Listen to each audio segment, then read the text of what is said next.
ഇപ്പോൾ നമ്മൾ വർഷം വർഷം ജാതകം பார்க்கണമെന്നോ അല്ലെങ്കിൽ 6 മാസം കൂടുമ്പോൾ ജാതകം பார்ക്കണം എന്നുള്ളതില്ല. ഇപ്പോൾ എന്നെ പൊറുത്തളവൊക്കെ ഇപ്പോൾ ഗുരുദശ ആരംഭിച്ചു കഴിഞ്ഞാൽ 7 വർഷം 10 മാസം 12 നാൾ വരയ്ക്ക് കെട്ട നേരം, ഈ 7 வருஷம் 2 மாதம் எங்கிட்ட வர வேண்டாம் அப்படின்னு சொல்லி அனுப்பிடும். அது வரைக்கும் ஒரே பலன் தான் சொல்ல வேண்டியது இருக்குது. தேவையில்லாமல் அவரை கஷ்டப்படுத்திட்டு பிரயோஜனம் இருக்கா?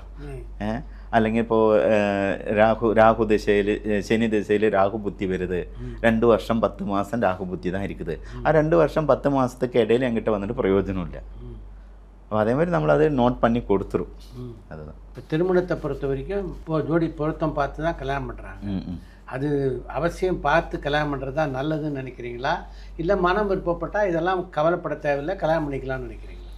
ഞാനൊരു ജോത്സ്യർ എന്നുള്ള നിലമേൽ നമ്മൾ എപ്പോഴുമേ വന്നിട്ട് ജാതകം பார்த்து കല്യാണം பண்ணணும்னு தான் சொல்லுவார். മനപ്പൊരുത്തം എന്നുള്ളത് നമുക്ക് വന്നിട്ട് കാതലിക്കുമ്പോൾ മനപ്പൊരുത്തം എല്ലാവർക്കുമേ இருக்கும். അതിന് വന്നിട്ട് പ്രശ്നങ്ങളില്ല, വിട്ട് കൊടുത്ത് പോകാനുള്ള ഒരാളല്ലെങ്കിൽ മറ്റൊരാൾ വിട്ട് കൊടുത്ത് പോകാനുള്ള അവസരങ്ങളും இருக்கும். ഒരു മാരേജ് ലൈഫ് എന്ന് വരുമ്പോൾ നമുക്ക് പൊറുപ്പുകൾ ജാസ്തിയാണ് അല്ലേ. അപ്പോൾ നമ്മളൊരു ലവ് பண்ணும்போது எப்போ பார்த்தாலும் ஃபோன் பண்ணிகிட்டு இருக்கலாம், അല്ലെങ്കിൽ ഇപ്പോൾ ഒരു ബീച്ചിൽ പോകണാൽ ഒരു പാക്കറ്റ് ചിപ്സോ അല്ലെങ്കിൽ அந்த மாதிரி ஐஸ்கிரீம் வாங்கி கொடுத்தா போதும்.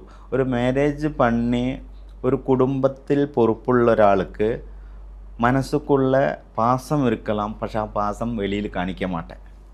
അവർക്ക് ഒന്നല്ലെങ്കിൽ വാടക കൊടുക്കണം, കറണ്ട് ബില്ല് കെട്ടണം, വീട്ടിൽ കുളന്തെ സ്കൂളിൽ ചേർത്തണം, അങ്ങനെയുള്ള പൊறுப்புകൾ വരുമ്പോൾ எப்படி பணம் சம்பாதிக்கணும் എന്നുള്ള ഇതിൽ தான் അവർ ഓടിയിട്ടിരിക്കും. அந்த சமயத்தில் வீட்டில் வேலைக்கு போய் காலையில் முதல் ஊர் ஃபுல்லாக வெயில் சுற்றிட்டு வீட்டில் വരുന്ന സമയത്തിൽ വീട്ടുകാരത്തി കേൾക്ക മാട്ടேன் സാപ്പിട്ടാച്ചാന്ന് അല്ലേ.